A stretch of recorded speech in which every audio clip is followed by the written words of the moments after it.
Hey everyone, it's so good to see you guys, and today we are going to be talking about the top 5 mistakes / things to avoid when you start getting into short filmmaking. Let's get right into it.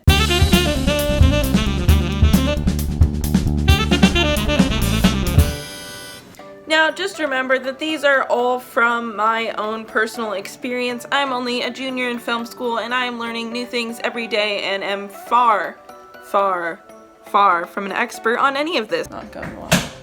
Yeah, it's okay.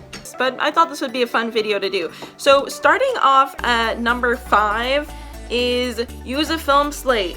Okay, so my freshman film, I did not use a film slate because I was like, oh, I'll just, I don't know, make up the shots while I'm on set. I had a rough outline of a shot list, but I didn't really stick to it, and I kind of filmed things weirdly. And if I were to have had a slate present while I was filming, I would have actually probably stuck to the shot list, and I could have avoided a lot of problems in post when I didn't have enough coverage. Number 4, get enough coverage and don't be afraid to just breathe.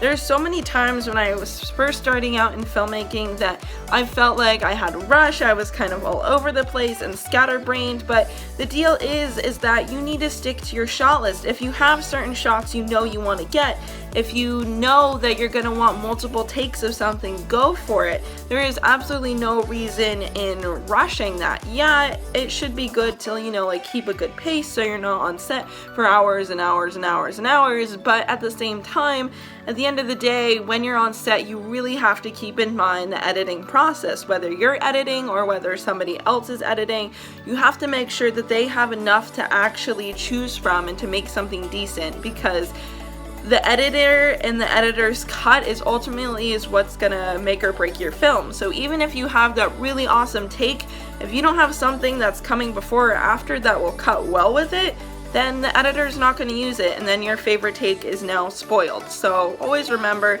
to really take your time, make sure you get all the shots and all the coverage, and take as many takes that you think you need and that will satisfy your direction. Number 3, ask for help.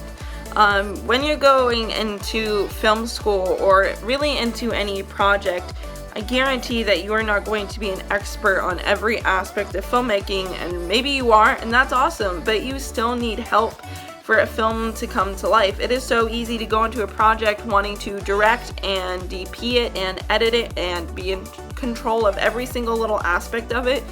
But I promise you that if you give the reins to someone to kind of help you through that process and you can focus on what you really want to focus on during the project, it's going to help you out so much. Again, my freshman film, I shot it, I edited it, I directed it, I was micromanaging all the production design and everything.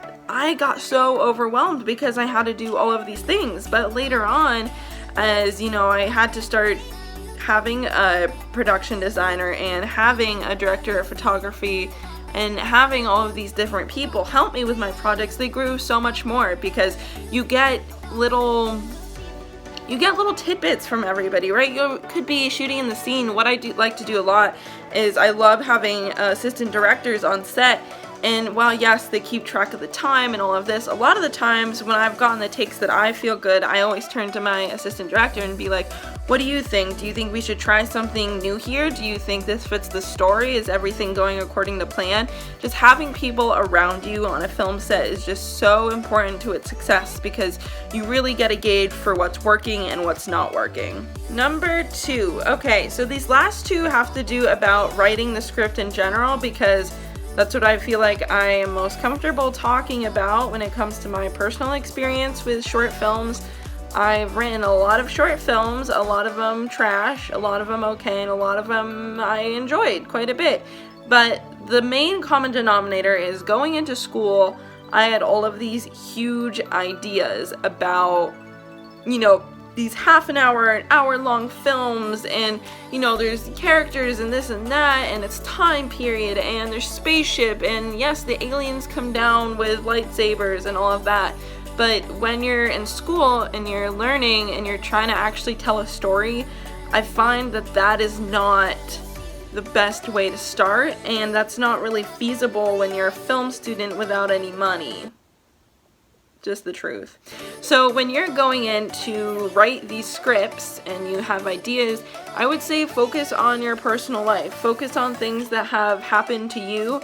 That's what I generally like to do, because first of all, it's coming from a place that I know that I can write from because it's happened to me. I'm pulling from my memories, I'm pulling from my experience, from how I felt, from the lessons that I've learned in life. And that is so easy because you don't have to pull that themes and characters from the sky. You're pulling from your own life. And two, generally because the stories are about me or about my life or my shared experiences, they are usually smaller scale and things that I can actually feasibly shoot. So going into writing your first script, kind of focus on stories that are smaller and that relate to you. And number one, the most important thing when going into shooting a short film is make your film mean something. Again, something that I have really made sure that is true in all of my scripts is that I want the theme to be very, very present in all of my films, because even if it is a film just about two people in a singular location, you can make it really interesting if it's about something. Going into my sophomore year, in one of the classes, one of our production classes, we had to go around the room and the professor asked us why we were making this film and what it meant. And some people couldn't answer that, others could, others weren't quite sure quite yet what their film was about. But that is so important, because once you get that base reason as to why you're telling the story, everything else is going to come so naturally to you. You're going to know what you want your color palette to be, what the editing style you want to choose, the actors and direction you're going to go with, because all of those creative decisions are tying back to the why, tying back to the theme of the film. It's awesome. It's so much fun just to make films for the fun of it, just not really having a theme, just going out there with a camera and shooting something. That's awesome. But when it comes to like really wanting to make something that's like very impactful, something that people are going to remember, think of your favorite movies, your favorite stories, they all are created from a certain place. There's a why to them. So that's it. That's all I got for today. I'm sorry, guys, for this background. I'm actually working on getting my studio, so when we record these types of videos, sorry, my dog is going crazy right now. What's the matter, Zuko? Zuko, what's the matter, baby? Zuko. So yeah, I just thought this would be a fun little video to make. School's starting next week for me, so I'm trying to get back into that headspace of writing and filmmaking, because it's going to be a little crazy, a little hectic. So, and I just wanted to talk to you guys. I hope you've been really enjoying the writing videos and the Boyfriend Teaches Gaming series. That's been a lot of fun to do. So I'm really excited for everything that's going to happen this semester, all the short films, all of the other drama and shenanigans that will occur. So thanks again so much, guys, for watching, and remember, adventure starts with you. Bye!